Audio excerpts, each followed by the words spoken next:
Close to ஹார்ட்டான படம் அப்படின்னு சொல்லலாம். ஏன்னா ஒரு நாள் ஷூட்டிங் கிளம்பி போகும்போதும் இந்த சீக்வன்ஸை வந்து எப்படி பர்ஃபார்ம் பண்ண போகிறாங்க, இந்த சீக்வன்ஸ் எப்படி வரப்போகுது அப்படின்னு ரொம்ப எக்ஸைட்மெண்ட்டோடு தான் போவேன். நம்ம என்ன நினைக்கிறோமோ அதை விட அதை தாண்டி ஒரு அவுட்புட்டை கொடுத்தாங்க எல்லோரும். ஒரு பிரில்லியண்ட்டான ஆர்டிஸ்ட் எல்லோரும். Bharath sir and Vani ma'am, உங்களோட லாஸ்ட்டு 20 மினிட்ஸை வந்து நான் தான் சொல்லிக்கிட்டே இருப்பேன். எனக்கு கண்ணை எடுக்க முடியல ஸ்க்ரீன்லேருந்து, அந்தளவுக்கு ஒரு பர்ஃபார்மன்ஸ் கொடுத்துருக்காங்க. And Vivek Prasanna and Daniel எல்லாருமே சூப்பராக ஒர்க் பண்ணியிருக்காங்க. நானும் உங்களை மாதிரி இந்த படத்தோட ரிசல்ட்டுக்காக ரொம்ப ஈகராக வெயிட் பண்ணுறேன். அண்ட் பாலா சார், ஆக்சுவலி அவரோட ஃபஸ்ட் ஃபிலிம், ஆனால் ரொம்ப நாளாக நானும் அவரும் ரொம்ப க்ளோஸ் ஃப்ரெண்ட்ஸு. ஸோ இந்த படம் வந்து எங்கள் எல்லாருக்கும் ஒரு வெற்றி படமாக அமையணும்னு ஆண்டவனை வேண்டிக்கிறேன். தேங்க்யூ. எல்லாருக்கும் பெரிய தேங்க்ஸ். ஃபர்ஸ்ட் ஆஃப் ஆல், இன்றைக்கி ஒரு நல்ல நாளில் நம்மளுடைய படத்தினுடைய டீசரை உங்கள் மத்தியில் ரிலீஸ் பண்ண ரொம்ப சந்தோஷமாக இருக்குது. கண்டிப்பாக எல்லாரும் சொல்கிற மாதிரி இந்த படத்தில் நடித்தது மட்டும் இல்லாமல் இந்த படத்துக்காக ரொம்ப ஈகராக வெயிட் பண்ணியிருக்காங்க விஷுவல்ஸ் பார்க்குறதுக்கு. First of all I would like to thank to Bala sir. என்ன காது கடிக்கிறீங்க அதுக்குள்ளே? இயக்குனர் பாலா அவர்களுக்கு ஒரு நன்றி, பெரிய நன்றி. அப்புறம் பிஜி முத்தையா அண்ணன், அப்புறம் பரத் சார். ஆக்சுவலாக நான் காலேஜ் படிச்சுட்டு இருக்கும்போது சூளைமேடில் இருந்தேன், நான் ஒரு மேன்ஷனில் இருப்பேன். அப்போ தான் பரத் அண்ணா அங்கே ஜிம்மு போவார். காலேஜ் பஸ்லாம் அதிகபட்சமாக college first year second year படிக்கும்போது ஏதாவது நல்ல பொண்ணு நம்ம ஏரியா பக்கம் போச்சுன்னா லோயலாக வர படிச்சிருந்தேன். எத்திராஜ் யாராவது ஒருத்தர் கிராஸ் பண்ணால் ஓடி போய் ஆசையாக போய் கவுத்துன்னு பார்ப்போம். ஆனால் நான் என் மேன்ஷன்லேருந்து இவர் தான் பார்ப்பேன் அடிக்கடி. காலையில் ஒரு ட்ரெஸ்லாம் போட்டு சூட்லாம் போட்டு பக்கவா ஜிம்மு போவார். அப்போவே கிட்டத்தட்ட 2008 சம்டைம்ஸ்லேயே. ஏன்னா காலேஜ் படிக்கும்பொழுது ஒரு ஆக்டர் ஸ்க்ரீனில் பார்த்துட்டு ஒரு ஆக்டர் பக்கத்து ஏரியாவில் இருக்காரு, பக்கத்து வீடு எதிர் வீட்டிலாம் இருக்காருன்னு பார்க்கும்போது நமக்கு ரொம்ப ஹாப்பியாக இருக்கும். 1500 அந்த மேன்ஷனு ரொம்ப ரேட்டு காஸ்ட்லி நான் படிக்கும்போது. இருந்தாலும் பரவாயில்ல, ஒரு ஆக்டருக்கு ஏரியாவில் நான் இருக்கிறேன்னு சொல்லிட்டு ஆரம்ப காலத்தில் இருந்திருக்கேன். ஸோ பரத்தனாவோட படத்தில் நடிச்சு ரொம்ப சந்தோஷம். தேங்க்யூ ஸோ மச்ண்ணா. அப்புறம் வாணி போஜன் நான் கூடயும் இப்போ இன்னொரு வெப் சீரிஸ் ஒன்று பண்ணியிருக்கேன். அண்ட் எல்லாமே விவேக் பிரசன்னா நல்ல ஒரு co artist, also well wisher for everything. இந்த படத்தோட இந்த ஃபஸ்ட்டு சீன், இந்த சீக்வன்சஸ்லாம் பார்க்கும்போது இப்போ ரீசெண்டாக ஒரு வைரலாக ஒரு விஷயம் போயிட்டுருக்கு. இந்த அல்தாஃப் அந்த மர்டர் ஒன்று எல்லாம் கேள்விப்பட்டிருப்பீங்கன்னு நினைக்கிறேன், இந்த டெல்லியில் நடந்த மர்டர். ஸோ நல்ல வேலை நம்ம படம் அது எப்பயோ ரிலீஸ் ஆகிடுச்சு. ஏன்னா எப்பயோ எடுத்த படம், அதில் இதை பார்த்தா அதை எடுத்தாங்கன்னு சொல்கிறது வாய்ப்பு இருக்கும். ஸோ அது ரொம்ப கொடூரமான குரூஷியலான ஒரு எல்லாரும் நடுங்கக்கூடிய ஒரு மர்டர் கேஸ் ஒன்று போயிட்டுருக்கு. அந்த விஷயம் ஒன்று போயிட்டுருக்கு. இந்த படத்தோட ஃபஸ்ட்டு சீன் பார்த்தேன். ஃபஸ்ட்டு அந்த how to dispose the human பாடின்னும் போது எனக்கு அதான் ஞாபகம் வந்துச்சு. நான் சொன்னேன், பரவாயில்ல நீயும் அன்றே கணித்தார் பாலான்ற கேட்டகரியில் வந்துட்டீங்க அப்படின்னு சொன்னேன். ஸோ ஏரியா எதுவும் வெளியே விட்டுறாதியா, கம்னரியா அப்படின்னு சொன்னேன். ஸோ படம் ரொம்ப த்ரில்லிங்காக இருக்கும். யாருமே எக்ஸ்பெக்ட் பண்ணாத ஒரு விஷயத்த வந்து படத்தில் வச்சுருக்காங்க. அதான் ஒரு பெரிய ஒரு ட்விஸ்ட் இந்த படத்தில். கம்பேர் பண்ணிக்க முடியாது நம்ம. ஓகே, இந்த ஹீரோ வந்து இது மாதிரி பண்ணியிருக்காங்க, இந்த ஹீரோயின் இந்த மாதிரி இருக்குது, கதை இப்படி போய் நம்ம யாரையும் கம்பேர் பண்ண முடியாது. ஏன்னா முழுக்க இந்த ஷூட்டில் வந்து அவங்களால என்னென்ன விஷயங்கள் பெஸ்ட்டாக கொடுக்க முடியுன்றதே, பெஸ்ட்டாக அவங்ககிட்ட என்ன எடுக்க முடியுன்றதை பிஜி முத்தையானமும் பாலாசரும் பக்கம் எடுத்துட்டாங்க. அண்ட் டேரக்டர் பாலா வந்து இன்னொரு சூசரமான விஷயத்தை உங்கள்கிட்ட சொல்கிறேன். அவர் சூப்பர் ஆக்டர். அவருக்கு மட்டும் இந்த மாதிரி கர்லி யாரும் ஷார்ட்ஸ் போடுற தெம்பு இருந்ததுன்னா அவரே ரோல் நடிச்சிட்டு இருப்பாரு. அது மட்டும் இல்லை, பரத் அந்த மாதிரி உடம்பு இருந்தாலும் அவருக்கு ட்ரெஸ் எல்லாம் கைட் அவரே பண்ணிட்டு எல்லா வேலையும். ஸோ சூப்பரான ஆக்டர் பாலான்னு. So all the best. சீக்கிரம் ஒரு ஆக்டராகவும் நீங்கள் வரணும், அது என்னுடைய ஆசை. ஏன்னா எப்போவுமே ஒரு நாங்கள் படம்லாம் நடிக்கும் பொழுது ஒரு சீன் சொல்லுவாங்க. அந்த சீனை எப்படி நம்ம ஒரு 10 வெரைட்டி நடிப்போம். அதெல்லாம் இது வேணாம், 11வது வெரைட்டி சொல்லுவாங்க. அது நம்ம எதிர்பார்த்துருக்கே மாட்டோம். அந்த வெரைட்டி கொடுக்கல எங்கள் அண்ணன் ஃபஸ்ட்டு. ஸோ ஒரு புதுமையான விஷயம், டேனியால் இதையும் பண்ண முடியும் அப்படின்னு. ஐயோ, ஒரு டைலாக் அது நான் சொல்லிடுறேன், இன்னொரு சொல்லிடுறேன். ஸோ ஃபஸ்ட் நாள் அதை எதுவும் ஓப்பன் பண்ணல. ஸோ ஒரு ஆக்டருக்கு மைன்யூட்டாக எல்லாராலையும் எல்லாம் பண்ண முடியுன்றது நான் நம்புகிறேன். நாலு ஆக்சுவலி ஒரு ஆக்டருக்கு நம்ம கிட்டேருந்து என்னெல்லாம் எடுக்க முடியுன்றதை ஈஸியாக டியூன் பண்ணி எடுத்துடுறாங்க. அண்ட் இந்த படம் என்னுடைய கரியரில் பெஸ்ட்டு படமாக இருக்கும். அது முக்கியமான விஷயம் வந்து நீங்கள் சொன்ன மாதிரி நகைச்சுவை, பன்முகம் எல்லாம் சொல்லிங்க. எனக்கு ஆக்சுவலி வேர்சடைல் ஆக்டராக பண்ணணும் தான் ஆசை நிறைய படத்தில்.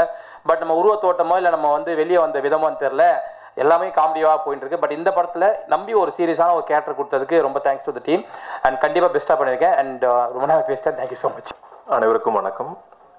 என்னுடைய இயக்குனர் அண்ட் தயாரிப்பாளர் பாலா சார், ஒளிப்பதிவாளர் முத்தையா சார், அண்ட் பத்திரிகை, தொலைக்காட்சி, பண்பலை, இணையதள நண்பர்கள் அனைவருக்கும் நன்றி வந்ததுக்கு. And Bharath brother and Vani Bhojan அவர்களுடைய வெற்றி கூட்டணியில் நான் இணைந்திருப்பது பெரும் மகிழ்ச்சி. கதை பற்றிலாம் எதுவும் சொல்ல விரும்பலை. டீசர் பார்த்து ஒரு கெஸிங்க்கு நீங்கள் வந்திருப்பீங்க. அந்த சீக்வன்ஸ் பார்த்தும் உங்களுக்கு ஒரு ஐடியா வந்திருக்கும். பட் இதுக்கு எல்லாம் அப்பாற்பட்ட மாதிரி நிறைய விஷயங்கள் உள்ளே இருக்குது. அது உங்கள் எல்லாருக்கும் பிடிக்கும். And editor, cinematographer, music director எல்லாருக்கும் நன்றி. Thank you so much. வணக்கம். இப்போ தான் சொல்லிட்டு இருந்தேன், என்ன பேசுனே தெரியல சார். ஸோ ஸோ முத்தையா சாருக்கும் பாலா சாருக்கும் ஒரு பெரிய நன்றி. பிகாஸ் இந்த படம் வரப்போ நான் யோசித்தேன், பரத்தோட இன்னொரு படம் பண்ணால் நல்லா இருக்குமா, இல்லை எப்படி ஆடியன்ஸ் ரிசீவ் பண்ணுவாங்க, ஒரு வேளை பேக் டு பேக் ரிலீஸ் ஆகிடுச்சு நான் யோசித்தேன். பட் அதுக்கும் இதுக்குமே ரொம்ப கான்ட்ராஸ்டான ஒரு படம். அண்ட் எனக்கு நடிகையாக ப்ரூவ் பண்ணுறதுக்கு ஒரு ஒரு ஒரு நல்ல பெர்ஃபார்மன்ஸ் இருக்கிற ஒரு படம் இது. ரொம்ப என்ஜாய் பண்ணி இதை ஷூட் பண்ணேன். எத்தனை வாட்டி நிறைய வாட்டி அடி வாங்கினேன் பயங்கரமாக பரத்கிட்ட.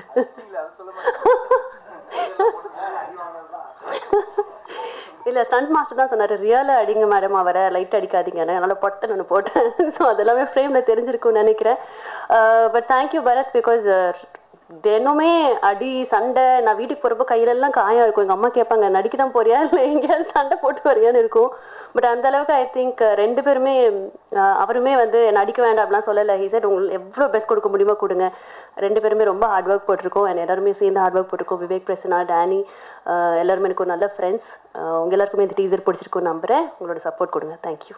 எல்லாருக்கும் வணக்கம். ஷார்ட் அண்ட் ஸ்வீட்டாகவே முடிச்சுக்கிறேன். ஏன்னா ப்ரொடியூசர் அடுத்தடுத்து நிறைய ஃபங்க்ஷன் பிளான் பண்ணி வச்சுருக்காரு.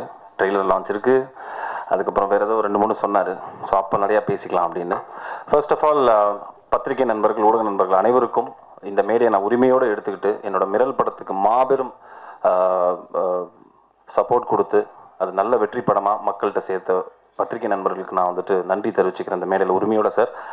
ஸோ ஃபாலோட் பை தட் எனக்கு மிரல் பண்ணிகிட்டு இருக்கும்போது இந்த ப்ராஜெக்ட் ஆல்மோஸ்ட் டிசைன் பண்ணிட்டோம், எல்லாமே ஸ்டார்ட் ஆகிடுச்சு. இந்த இந்த இந்த கதை பேசிக்லி எல்லாருக்கும் தன்னோட வாழ்க்கையில் மிடில் ஏஜில் கல்யாணம் பண்ண எல்லா மேரீட் கப்புள்ஸும் தன்னை ரிலேட் பண்ணிக்கக்கூடிய நிறைய விஷயங்கள் இந்த கதையில் இருக்குது. ஸோ அதுவே ஒரு மெயின் ஒரு ஃபேக்டர் இந்த படம் நான் பண்ணலாம் அப்படிங்கிறதுக்கு. ரெண்டாவது பெரிய சேலஞ்ச், மொத்தமாகவே இந்த படம் ஒரு அப்பார்ட்மெண்ட்ஸ்குள்ளே நடக்குன்னா அந்த திரைக்கதை அவ்வளோ ஸ்ட்ராங்காக இருந்தால் மட்டும்தான் 2 மணி நேரம் படத்தை நாங்கள் இழுத்துட்டு போக முடியும். ஸோ அதுவும் படத்தில் ரொம்ப ரொம்ப ஸ்ட்ராங்காக இருக்கும் படத்தோட திரைக்கதை. ஸோ எனக்கு இது என்னோட ஒரு ஃபேமிலி ஃபங்க்ஷன் மாதிரின்னு கூட சொல்லலாம். எல்லாருமே நல்ல ஃப்ரெண்ட்ஸ் ஆக்சுவலாக. சில படங்களில் நம்மளுக்கு ஒரு சின்னதாக இருக்கும்ல, ஒரு ஹீரோ, ஒரு டைரக்டர், ஒரு சினிமாட்டோகிராஃபர், எல்லாத்துக்குமே ஒரு சின்னதாக ஒரு மரியாதை இருக்கும், ஒரு டிஸ்டன்ஸ் இருக்கும். பட் இந்த படத்தில் எனக்கு நான் உரிமையோட நைட்டு 1 மணிக்கு ஃபோன் பண்ணி, சார் எனக்கு இந்த சீன் அனுப்புங்கன்னா அனுப்புவாங்க. சார் இந்த ஷார்ட்டில் எனக்கு இது நல்லா இருக்கா சார், இது பண்ணலாமா சார், இன்னும் பெட்டராக வேறு எதாவது பண்ணலாமான்னு சொல்லும்போது, ஸோ இந்த லெவலுக்கு நான் உரிமை எடுக்கக்கூடிய ஒரு ப்ரொடக்ஷன் கம்பெனி ஆர்பி ஃபிலிம்ஸ். டைரக்டராகவும் மாறிட்டார். அடுத்த வருஷம் வந்துட்டு 2-3 படம் ப்ரொடியூஸ் பண்ண போகிறாங்கிறாரு. அவரை வேறு டேனி வந்துட்டு ஆக்டராக மாறுங்கன்றாரு. தேவையில்லாத வேலை அது. நீங்கள் ப்ரொடியூஸ் மட்டும் பண்ணுங்கள் சார், சினிமா நல்லா வாழும், சரிங்களா? நடிக்கிறலாம் அப்புறம் பார்த்துக்கலாம், அதுக்கெலாம் நாங்கள் இருக்கோம். ஸோ அதனால் எதுக்கு சொல்ல வந்தேன் அப்படின்னா, that is amount of priority I took in this production house. Bala sir எனக்கு ஒரு 6-7 வருஷமாக நட்பு இருக்குது. ஏதோ ஒரு விஷயம், ஏதோ ஒரு கதைக்காக எங்கேயோ வந்து ஏதோ சொல்லி கடைசியில் வந்துட்டு இந்த படத்தில் தான் நாங்கள் சேரணுன்னு இருந்திருக்கு. ஸோ பட் ரொம்ப ரொம்ப சந்தோஷமாக இருக்குது. அண்ட் எனக்கே தெரியல ஆக்சுவலாக, நான் மடமடன்னு ஒரு ஆல்மோஸ்ட் 20 இயர்ஸ் டச் பண்ணி நான் இவ்வளோ படம் நடிச்சிருக்கேன். பட் அவர் தான் எனக்கு ஃபோன் பண்ணி சொன்னார், சார் இவ்வளோ ஃபிலிம்ஸ் இருக்குது சார், நீங்கள் எல்லாத்தையும் பார்க்கும்போது நீங்கள் இது அஃபிஷியலி உங்களோட 50th ஃபிலிம்னாரு.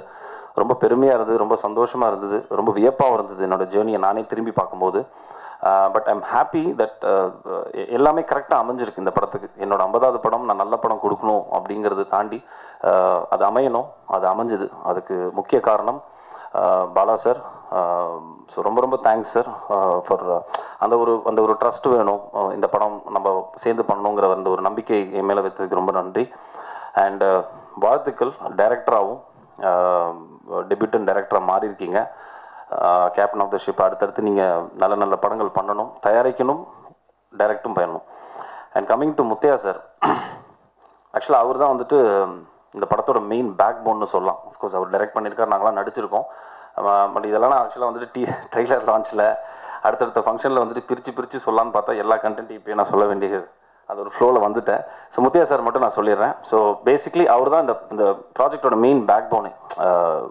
டே 1லேருந்து ஆரம்பித்து இப்போ வரைக்கும் ஒரு வெளியில் வைக்கிற ஒரு போஸ்டர்லேருந்து இந்த பலூன் வரைக்கும் வந்துட்டு தன்னை இன்வால்வ் பண்ணிக்கக்கூடிய சினிமா மேலே ரொம்ப பற்றுள்ள ஒரு பர்சனாலிட்டி. நான் கிட்டத்தட்ட 2008லேருந்து பார்த்துட்ருக்கேன், கண்டேன் காதலிலேருந்து. ஸோ அப்படிப்பட்ட ஒரு சினிமா லவர். சினிமாங்கிறது அவ்வளோ பிடிக்கும். சினிமா சம்பாதிச்சது எல்லாமே சினிமாலேயே நம்ம திருப்பி கொடுக்கணும்னு நினைக்கக்கூடிய ஒரு ஒரு அழகான மனிதர். ஸோ அந்த விதத்தில் எனக்கு is also producer. So thank you Muthaiah sir for being a backbone. இந்த படம் இவ்வளோ தூரம் சூப்பராக வந்ததுக்கு முக்கிய காரணம் நீங்களும் பாலா சாரும் தான். And coming to my actors, Vani Bhojan நாங்கள் ஆக்சுவலாக இவங்க சொன்ன மாதிரி மிரல் ஆல்ரெடி நாங்கள் பண்ணி அந்த படம் நல்ல வெற்றி பெற்று ஒரு சக்ஸஸ் காம்பினேஷனுங்கிற ஒரு பேர் நாங்கள் எங்கள் 2 பேருக்கும் கிடச்சிது. அதுக்கப்புறம் இந்த படம் நாங்கள் மிரல் பண்ணிட்டு இருக்கும்போதே இந்த படத்தை நான் ஆக்சுவலாக வந்துட்டு இப்படி ஒரு கதை இருக்குது நீங்கள் கேட்குறீங்களா, ஏன்னா இந்த கதை வந்துட்டு வெறும் ஹீரோ சென்ட்ரிக் ஃபிலிமாக இருந்துச்சுன்னா நான் அவங்கள்ட்ட அதை பிச்சின் பண்ணியிருக்கவே மாட்டேன். பட் இது ஆக்சுவலாக பார்த்தீங்கன்னா மிரல் மாதிரி ஒரு பயங்கர 2 பேருமே ஈக்குவலாக இருந்து நடிக்கக்கூடிய ஒரு ஃபிலிம் இது ஆக்சுவலாக. ஸோ அதுக்கு ஒரு ஒரு ஒரு ஸ்ட்ராங்கான ஒரு நடிக்கக்கூடிய ஒரு பெர்ஃபார்மர் வேணும். ஸோ அது அவங்கள்ட்ட சொன்னேன். அது உடனே அவங்களுக்கு பிடிச்சி போய் இமீடியட்டாக வந்துட்டு இந்த படத்துக்குள்ளே வந்தாங்க. நீங்கள் படம் பார்க்கும்போது தெரியும் எவ்வளோக்கு ஈக்குவல் நாங்கள் 2 பேரும் போட்டி போட்டு நடிச்சிருக்கோம்னு. Especially second half of the film, இது சும்மா என் படங்கிறதுக்கு நான் சொல்லலை, அந்த கான்ஃபிடன்ஸ் எனக்கு இருக்குது. படம் பார்க்கும்போது எங்கள் 2 பேருக்குமே ஈக்குவலாக வந்துட்டு பயங்கர ஒரு போட்டி போட்டு நடிச்சிருப்போம் அந்த படத்தில். So thank you Vani for coming in to this film. And about my other 2 co-stars, Danny சொன்ன மாதிரி வந்துட்டு அவரை ஒரு ஜானர்லேயே பார்த்துட்டாங்க. அந்த ஃப்ரெண்டு டைலாக் பேசுவார்ல, ஃப்ரெண்டு ஃப்ரீயாக விடுப்பில் வந்து. ஸோ இது வந்துட்டு எனக்கு நான் டேனியை பார்க்கும்போது எனக்கு ரொம்ப புதுசாக இருந்தது.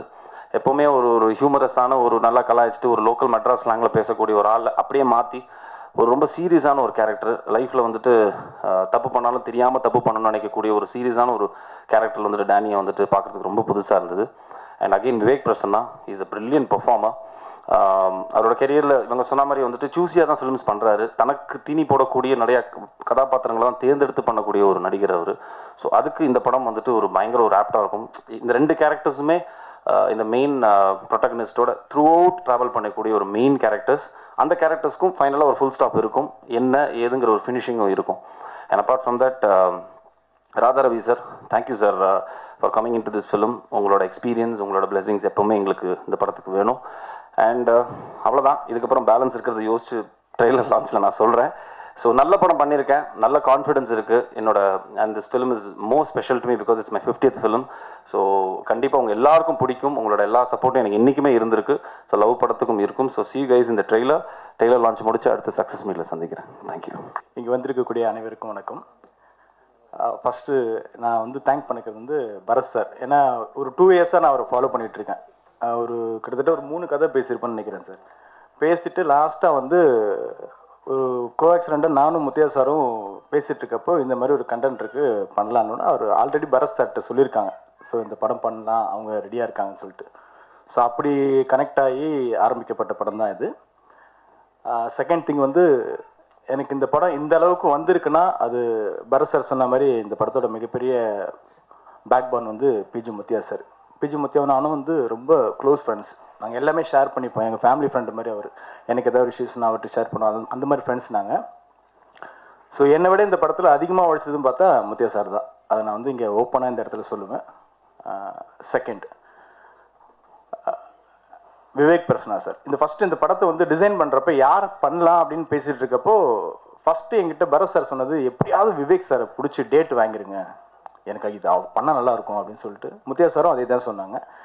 ஸோ அவர்கிட்ட சொன்ன உடனே எதுவுமே சொல்ல ஆஃபீஸ்க்கு வந்தாங்க, கண்டென்ட் கேட்டாங்க. கேட்ட உடனே கண்டிப்பாக நான் பண்ணுறேன் சார்ன்னு சொல்லிட்டு ஃபஸ்ட்டு சொன்னாங்க. பாசிட்டிவான விஷயம் அங்கேருந்து ஆரம்பிச்சது. ஸோ ரொம்ப ரொம்ப thank you Vivek Prasanna sir. Second, Danny வந்து எனக்கு தம்பி மாதிரி. ஆமாம், ஒரு உரிமையோடு ஒரு பழகிற ஒரு கேரக்டரு. இந்த ஷூட்டிங் ஸ்பாட்டில் நிறைய நடந்தது. அதை ட்ரெய்லரில் சொல்கிற மாதிரி ட்ரெய்லர் கண்டென்ட் வேணும் சார், அப்போ சொல்லிக்கலாம். ரெண்டாவது வந்து அஜய், எடிட்டர். அவரோட ஃபஸ்ட்டு படம் இது. ஸோ உங்களுக்கு பார்க்கும்போதே தெரிஞ்சிருக்கும், ஃபஸ்ட்டு படம் மாதிரி தெரியாது. ஏன்னா அவர் வந்திருக்க இடம் அந்த மாதிரி ஆண்டனி சாரோட டீம் அவங்க. ஸோ இந்த படத்துக்கு அப்புறம் அவர் பிஸியாக இருப்பார். நெக்ஸ்ட் படம் பண்ணுவீங்களா சார் எங்களுக்கு? Okay, thank you. ஏன்னா இப்போ கன்ஃபார்ம் பண்ணி வச்சுக்கணும், உங்களை மாதிரி எல்லாம் பிடிக்க முடியாது. செகண்ட், இப்போ என்னென்னா பரத் சார் வந்து அதான் இப்போது அவர் சொன்னப்போ வாணிமா சொன்னாங்கல்ல, சொன்னோடனே அந்த அந்த ஷார்ட் எடுக்கிறப்பெல்லாம் அவங்க கையெல்லாம் ரெட் ஆகிடும். ஒரு செகண்ட் அந்த ஒரு ரூம் இருக்கும், அங்கே போய் உட்காந்துட்டு அந்த கையை பார்த்துட்டுப்பான். நான் பார்த்துருக்கேன். நான் பார்த்தது அவங்க கவனிச்சாங்களே இல்லைன்னு தெரில. நான் பார்த்துட்டு அப்படியே ஃபீல் பண்ணுவாங்க. அவங்க அசிஸ்டன்ட் ஒருத்தவங்க சேச்சி இருப்பாங்க. அவங்க வந்து இல்லை அது மலையாளத்தில் ஏதோ ஒன்று சொல்லுவாங்க அவங்க. சரி, ஓகே. இந்த பக்கம் இவர் வந்து பார்த்தா இந்த ரூமில் வருவார். பா அப்படின்னு ஒரு ஸ்டண்ட் மாஸ்டர் இல்லை லைவ் இவங்க 2 பேருமே போட்டி போட்டு, அதாவது நீயா நானா அந்த மாதிரி பண்ணப்பட்ட படம் தான் இது. ஸோ இது வந்து எனக்கு ஒரு நல்ல படம் அப்படின்ற மீறி பரத் சாருக்கும் வாணி மேடத்துக்கும் இது வந்து ஒரு மைல் ஸ்டோனாக இருக்கும். இன்னொன்று நான் படம் பண்ணணும்னு நினச்சிருந்தா 2012 நான் படம் ஆரம்பிக்க வேண்டியது, டைரக்ஷன் பண்ணலான்னு பிளான் இருந்தது. ஸோ அதை கொஞ்சம் தள்ளி போட்டு pan India direction dubbing director நிறைய படம் ஒர்க் பண்ணியிருக்கேன். அப்படி ஒரு படத்தில் தான் மீட் பண்ண, குறுப்புன்னு சொல்லிட்டு ஒரு படம் பண்ணோம். பரத் சாரை மீட் பண்ணி அப்போது ஸ்டோரி சொல்லி ஓகே பண்ணி ஃபாலோ பண்ணி வந்தோம். ஸோ இந்த படத்தில் ஒர்க் பண்ண அத்தனை பேருக்கும் தேங்க்யூ. நாங்கள் நிறைய விஷயம் ஷேர் பண்ணோம், அதை ட்ரெய்லரில் பண்ணுறோம். திரும்பவும் முத்தியா சாருக்கு ரொம்ப ரொம்ப நன்றி. அவர் இல்லைன்னா இந்த படம் இந்த அளவுக்கு வந்திருக்காது. இப்போ சொன்ன மாதிரி பரத் சார் சொன்ன மாதிரி இந்த டிசைன் நேற்று நைட்டு 1:30 மணி வரைக்கும் சிஜியில் போய் உட்காந்து இந்த டீசரில் சின்ன கரெக்ஷன், சின்னதாக டோன் மிஸ்டேக் ஆயிடுச்சு. இல்லை நான் பண்ணி தான் அவன் சொல்லிட்டு 1:30 மணிக்கு போயிட்டு திரும்ப காலைல 6 மணிக்கு போயிட்டு டெக்னிக்கலி நிறைய ஒர்க் பண்ணார். நான் இல்லைனாலும் என் இடத்துல இருந்து அவர் ஷேர் பண்ணி பரவாயில்ல நான் பண்ணுறேன், எனக்கு நிறைய விஷயங்கள் என்னை வந்து கொஞ்சம் ஃப்ரீயாக பண்ணி விட்டு என்னை வந்து கூலாக கொண்டு வந்திருக்காரு. ஸோ நான் எத்தனை படம் பண்ணாலும் சரி எனக்கு அவர் தான் கேமராமேன். அதே மாதிரி பரத் சாரும் இப்பவும் சொல்லிக்கிறேன், இந்த ஸ்டேஜில் சொல்கிறேன், நான் அடுத்து பண்ண போகிற படத்துக்கும் அவர் தான் hero. So thank you sir, thank you all. இதில் பேயோட சாயல் எங்கேயாவது இருந்துச்சா சார்? போன படத்துலேருந்து அந்த சாயலை அழிக்கணும் தான் இப்படி ஒரு ட்ரெய்லரை விட்டா அதுலேயும் பேயை நுழைக்கிறீங்களா ஐயா? அதெல்லாம் ஒன்றுமே இல்லை சார். இது வந்துட்டு ஒரு ரியலிஸ்டிக்காக எல்லா கணவன் மனைவிக்குள்ளேயும் நடக்கக்கூடிய ஒரு பிரச்சனையை தான் சொல்லியிருக்கோம் சார். கணவன் மனைவியை பேயா பார்க்குறதும் மனைவி கணவனை பிசாசா பார்க்கறது வேணா நீங்கள் எடுத்துக்கலாம். மற்றபடி இதில் பேய் எதுவுமே கிடையாது. ஒரு யதார்த்தமான ஒரு அழகான ஒரு த்ரில்லிங்கான ஒரு ஃபிலிம் இது. அந்த கேள்வி சொல்லுங்கள் சார். அது எங்கள் கையில் கிடையாது. ஸோ அது வந்து ஆக்சுவலாக டிசம்பர் பிளான் பண்ணுறோம், மேக்ஸிமம் ஜனவரி வந்துடும். டிசம்பர் வந்துருச்சே சார், இது தெரியாது. ஸோ அப்படி சார், அதான் சார் ரஃபாக ஜனவரின்னு வச்சுக்கலாம்.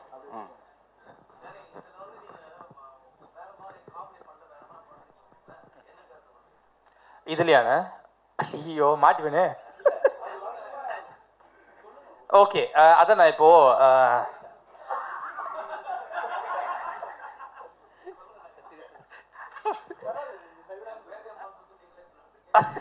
ஓகே, அதான் நான் என்னன்னா யூஸ்வலாக வந்து ஒரு ஹீரோ கூட கனெக்ட் ஆகிட்டு ஒரு ஃப்ரெண்டு கேரக்டர் வரும், எங்கெல்லாம் என்டர்டைன்மெண்ட் தேவைப்படுது, இந்த மாதிரி ஃபில்லப்பாகவே போயிட்டுருக்கோம். பட் இந்த ஏங்க நான் எவ்வளோ சீரியஸாக பதில் சொல்லுகிறேன் ஐயா, நல்ல ரோல் ஐயா, விட்டுருங்க ஐயா. இல்லை நான் ஒரு இம்பார்ட்டண்டான ரோல் சார். இதில் என்னென்னா ஃப்ரெண்டு மாதிரி இல்லாமல் இன்னொரு வெர்ஷனாக இருக்கும். கதையில் ஒரு சீரியஸான ஒரு ஒரு என்ன சொல்ற ஒரு கேரக்டர், ரொம்ப முக்கியமான கேரக்டர் படத்தில். அண்ட் எனக்கு எனக்கு நடிக்க தெரியும் அப்படின்றத தாண்டி நம்மளை நடிக்க வச்சு பார்த்தா தான் நெக்ஸ்ட் ஒரு டேரக்டர் கூப்பிட்டு ரீசெண்டாக ஒரு பெரிய டேரக்டர் மீட் பண்ணேன். ரொம்ப ஃப்ரெண்டு எனக்கு, 2006-7 நண்பர் அவரை மீட் பண்ணி கேட்டேன், ஆனால் நம்ம அடுத்த படத்தில் ஏன்னா வாய்ப்பு கொடுங்க, இத்தனை படம் பண்ணியாச்சு, உங்ககிட்ட ஒரு காம்பினேஷனில் கிடைக்கலையே அப்படின்னு கேட்கும்போது, இருடா நான் காமெடியான படங்கள்லாம் அவ்வளோவா பண்ணுறதுலடா, என் படத்தில் அவ்வளோவா பெரிய காமெடி கேரக்டர்லாம் யூஸ் பண்ண மாட்டேன், ஸோ எப்படி ஒன்று யூஸ் பண்ண தெரியல அப்படின்னாங்க. எனக்கு அப்போயே ஒரு யோசனை. ஸோ இது ஒருத்தர்கிட்ட மட்டும் இல்லை, நிறைய டேரக்டர்ஸ்க்கு இதே பதில் வந்துட்டே இருந்தது. என்ன அது எல்லாரும் இதே சொல்லிட்டே இருக்காங்க. சரி ஒரு கட்டத்தில் வந்து நானே குறைக்க ஆரம்பிச்சிட்டேன். சரி யூஸ்வலாக அந்த ஃப்ரெண்ட் சப்ஜெக்டை விட்டுட்டு கொஞ்சம் வேற ஏதாவது பார்ப்போம் அப்படின்னு ட்ரை பண்ண ஆரம்பிச்சும் போது எனக்கு ஃபஸ்ட்டு கிடைச்ச வாய்ப்பு வந்து மெட்ரோ 2 ஒரு படம் நெக்ஸ்ட் வரப்போகுது. ஸோ அந்த படத்துக்கு அப்புறமா பாலா சார் இந்த சான்ஸ் கொடுத்தாங்க. நான் யோசிக்கவே இல்லை, ஏன்னா இவங்க பிஜி முத்தியானா தான் எனக்கு கால் பண்ணி சொன்னாங்க விஷயத்தை, இவ்வளோ மாதிரி ஸோ மாதிரி பரத் சார்கிட்ட பண்ணுறீங்கன்னு. ஃபஸ்ட்டு பரத் சார் சொன்னே ஓகே சொன்னேன். ஏன்னா நான் நம்ப மாட்டீங்க, இன்னைக்கு நானும் விஜய் சேதுபதி படம் நடிச்சு பல வருஷம் ஆச்சு. இன்னைக்கு யாராவது கடையிலையோ இல்லை வேற எங்கன்னா பார்க்கும்போது அப்புறம் அண்ணன் எப்படி இருக்காரு அப்படின்னு எனக்கு ஒன்றும் புரியாது. எங்கள் அண்ணன் எப்படி உங்களுக்கு தெரியும் அப்படின்னு கேட்பேன். அதான்ப்பா நம்ம விஜய் சேதுபதி எப்படி இருக்காரு, நல்லா இருக்காருங்க, உங்களை கேட்டதா சொன்னார், அடுத்த வாட்டி வந்தால் கண்டிப்பாக உங்க கூட ஃபோட்டோலாம் எடுக்கிறேன்னு சொல்ல அப்படி சொல்லி ஏன்னா போட்டுவிட்டு வந்துடுது. ஸோ ஒரு டைப்பாக வச்சுறாங்க, இந்த ஹீரோ கூட தான் போகிறாங்க அப்படின்றத தாண்டி எல்லாருக்கூடையும் மிங்கிள் ஆகும்போது தானே எனக்கு அடுத்த கதாபாத்திரம் கிடைக்குது, ஒரு புதுமையான ஒரு கதாபாத்திரம் கிடைக்குது. ஸோ அதை இந்த படத்தில் ஒரு ஸ்டெப்பிங் ஸ்டோனாக நான் எடுத்துக்கிட்டேன் சார்.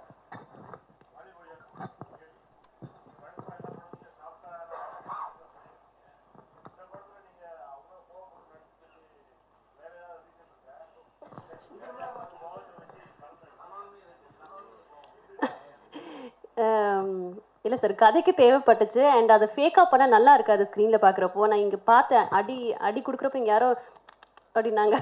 ஸோ அதுதான் வேணும், அது ரியலாக இருந்துச்சு, அதனால் அடிச்சிட்டேன். ஸோ சாரி, இங்கே கேட்டுக்கிறேன்.